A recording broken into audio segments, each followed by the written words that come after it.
Hello everyone and welcome back for another episode of DaMinion's game reviews. This time I played Sleeping Dogs. Some of you know, some of you don't. Those of you that have been keeping up with my blog do. Well, I call it a blog, but it's not really a blog. It's just a write-up, keep you up to date with my playthroughs, stuff like that. I guess you could call it a blog. Anyway, we're going to be talking about Sleeping Dogs today. Played it for 2 days, believe it or not. I played it on Sunday, this past Sunday, and I believe it was on Thursday or Friday. I put in 2 or 3 hours. It wasn't too terribly much. Had a lot of fun playing it. It was a really good game. I'm going to be showing you guys the opening cinematic. I didn't fuck it up this time, I promise. Because I know for those of you that saw the 40K, it was like all minimized and what have you, but worked through that. Everything's good now. So what we're going to do is we're going to start off with the opening cinematic for the game, just like we have with the, I don't know if it was just this past game or 2 games ago as well. But yeah, we're going to start off there, and then I'm going to talk about the game a little bit. For the topics that I generally talk about are going to be the storyline, the gameplay, the sound and graphical content. And then I'll wrap it up with my review. So hope you guys enjoy, and here we go.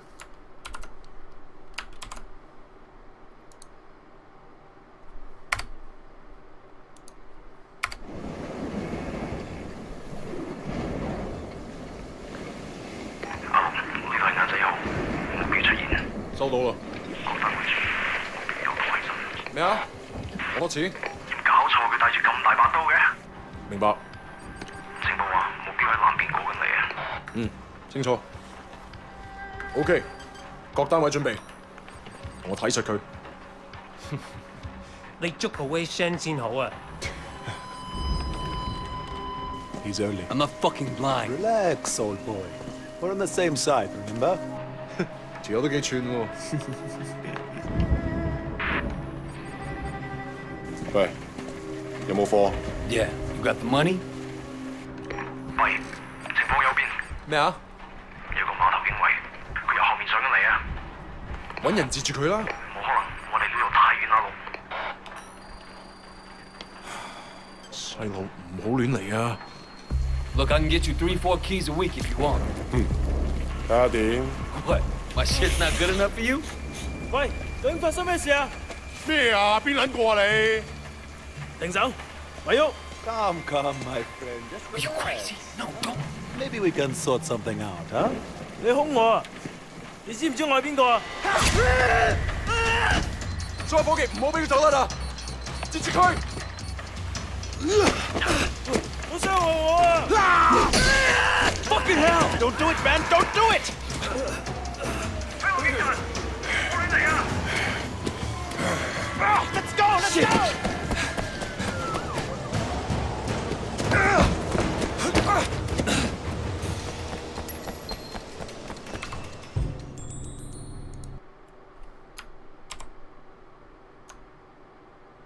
Alright, so that was the beginning cinematic. Sorry about that. That was the beginning cinematic. From there, you actually take control of Wei Shen, the guy that they're trying to catch, which is ironic because you are the cops, and the cops are trying to catch you. However, they don't know that you're undercover. So it gets kind of dicey.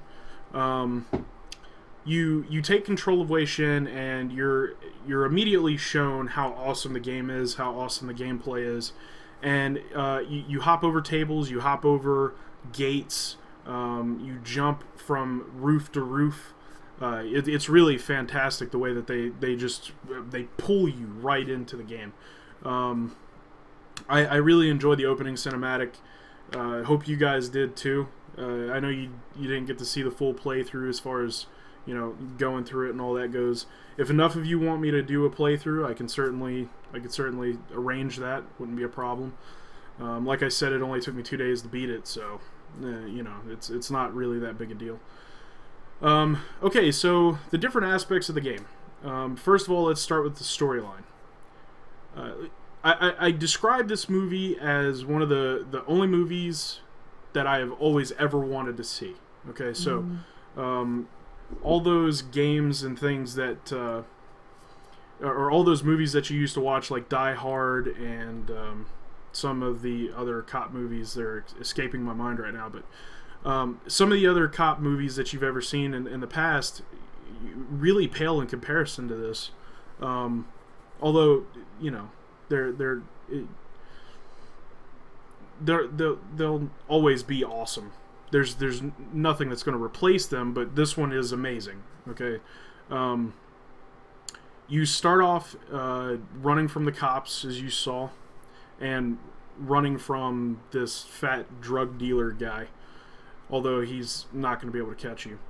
And you take off running from the cops, you jump over shit, and eventually you come to a roadblock, and then they capture you, they take you back, and then they start introducing you to some key players like Inspector Tang and Pendrew, who is your... I don't know,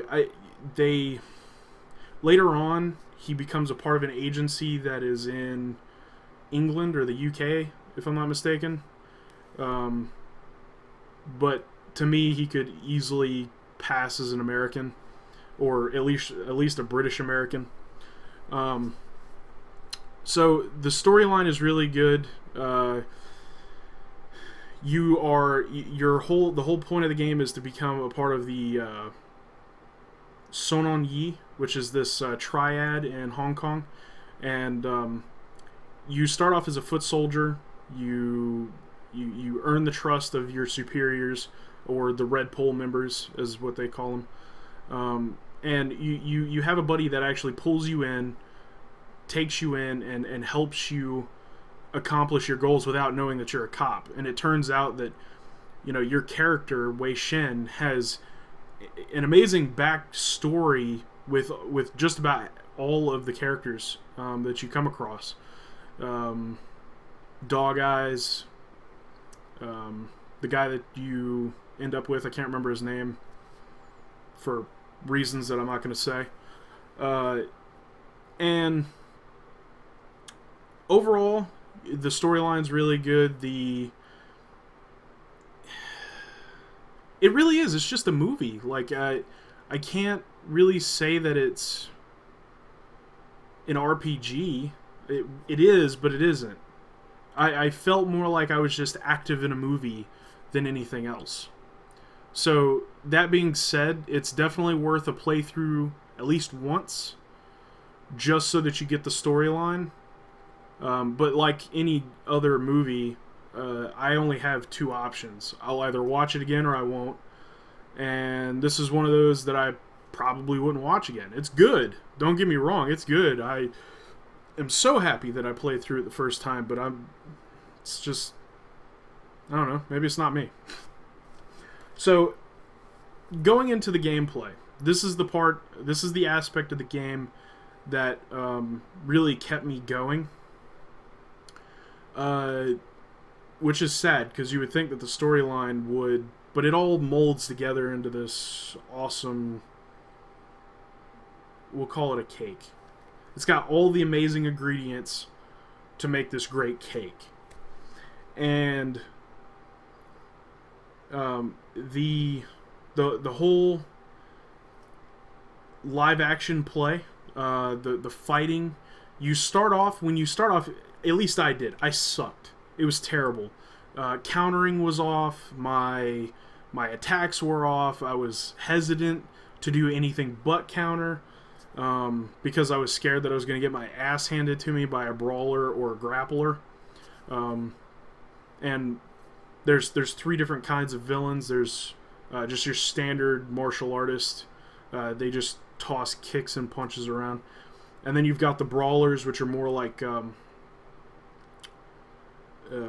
boxers, I guess. They block and punch, and it does a shitload of damage. And then you've got the grapplers, who are more like sumo wrestlers. They grab you, they hit you in the stomach with their knee in, and they throw you over their shoulder, throw you down on the ground, and then try to stomp on you. And they also do other grappling moves. And the game tells you as you go through, like, don't do this versus a brawler. Don't do this versus this guy. Don't do that. Although the boss fights, they didn't really give you any heads up. You just kind of go with it, and which was cool. It kind of gave for an interesting dynamic. It made it really difficult sometimes to actually fight the bosses or the triad bosses, and really no problem for me. I really thought that it just added to the game more than anything. Now, also throughout the game, I want to point out that Sleeping Dogs isn't just a GTA-like playstyle, okay? A lot of people compare it to GTA, and you can't. You can't, because you've got races that go down, like Need for Speed races. They've got the pylons and shit on the side of the road, and you drive down in between them. And the whole purpose is to win the race to get the money, or win the race to get the car, or whatever. And then you've got Guitar Hero or Rock Band with the karaoke bars, which I thought was interesting, but the controls on the keyboard were shit. I would have preferred like up, down, left, right, down, or up, down, left, right, but they gave, it's like left, shift, up, down, up and down, and then nothing, because there's 5 chords. So I don't know, it was god awful. You get used to it, but it was god awful. And what else do they got? Lock boxes on the side of the road. You drive down through Hong Kong, and you see on your mini-map that you got a bunch of mobsters or triad members on the side of the road. You get out of your car, you walk over there, you kick their ass, and you steal their lockbox. It's pretty much how that goes. And sometimes it's $50,000, sometimes it's $10,000, sometimes it's $1,200 and a hat, sometimes it's just a shirt, and sometimes the shirt's not worth it. I used 2 combinations of clothing throughout the entire game. It was like a suit with the Horatio Caine glasses, and actually the entire wardrobe was probably Horatio Caine, because it was all black, and then his glasses, and like a t-shirt, jeans, and sneakers. Like, that was the entire game for me. I guess I really didn't care what my character looked like, as long as he looked like a gangster, badass, and like he could kick ass. So that's basically where I went with that. So but I digress. The other things that you can do, side missions, like you've got cockfights, you've got mahjong and betting. Those are big. Stealing cars for people, side missions, not legit missions like you would see in a GTA game. Just a whole slew of stuff that you would not see in a GTA game at all. Also, you don't get to hold on to weapons for that long. You run out of ammo, you drop the gun. Or you finish the mission, you drop the gun. You can't just go pick one up. Although later on in the game you do get a talent point, and yes, this game goes based off of a talent point system. You get talents for cops, you get talents for the triad, and you get fighting melee talents that you get from rescuing or retrieving statues for your old sensei. And you take those back to him, and he teaches you new shit. The only aspect of that I didn't like is that I couldn't turn in like 5 statues at once. I had to do each one individually, which makes sense because when you give him the statue, he then goes back and shows you how to do it, and you have to defeat 4 students. So, I can kind of see where they were coming from with that, which helped me quite a bit, especially when you start breaking bones. And the reaction that I got when I started breaking bones was, oh shit, oh. Those are the sort of reactions that you could pretty much expect when you're playing the game. And it wasn't just with breaking bones. There's other things that you can do where you just completely blow your mind with some of the fighting things that you can do. I think in my write-up I mentioned that you could take someone's face and shove it into a table saw and turn it on. That's the kind of stuff that you can expect when you're playing Sleeping Dogs. It's a fantastic fighting style. Some other things that I really liked about the game, as far as the play style goes, is the controls for the car. The way that you can, when you fire at someone's tires or something, when it actually hits the tires, they're going at high speeds, the car literally flips, and it does it in slow-mo. I know this is kind of shrunk down, but you're driving down the road, you hit their tire, and they just kind of bounce off and spin off to the side. It's great. The motorcycles do the same thing. You shoot the tire, they flip off and die consequently. So yeah, I guess that's about it for the gameplay. It's more of a sandbox game after you finish the main storyline.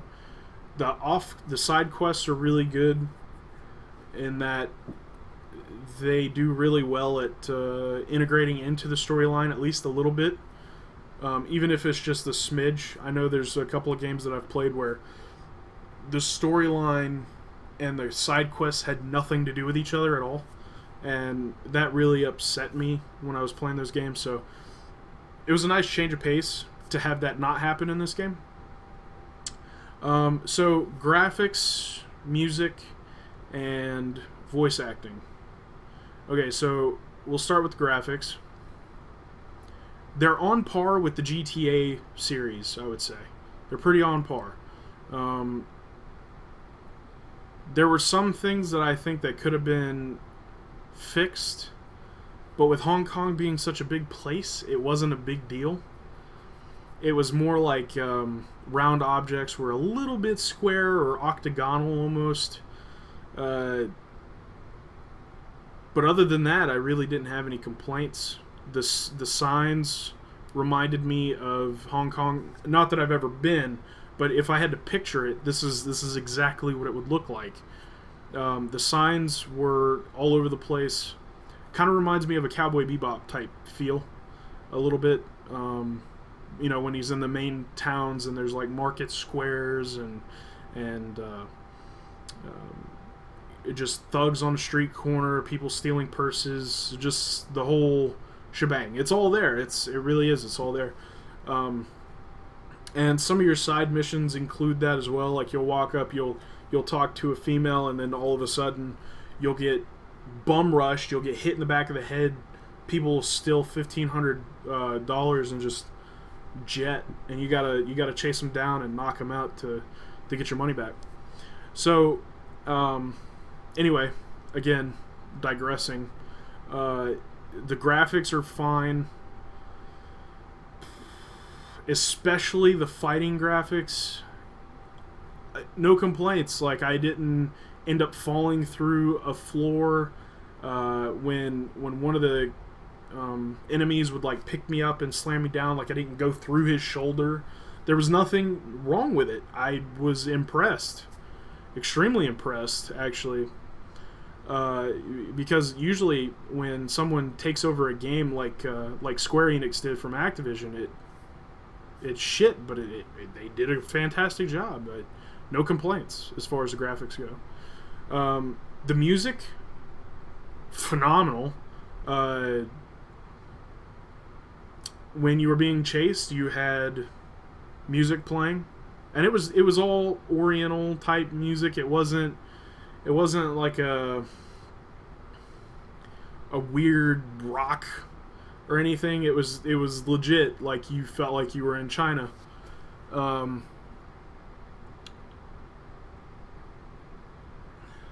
The side music when you're just walking down the road, also really good.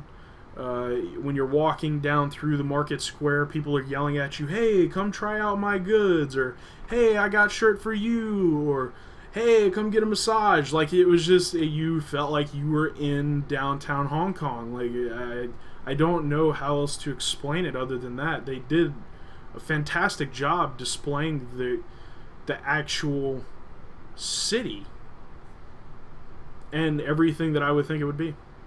And the voice acting, obviously, is the last bit. The voice acting was really good.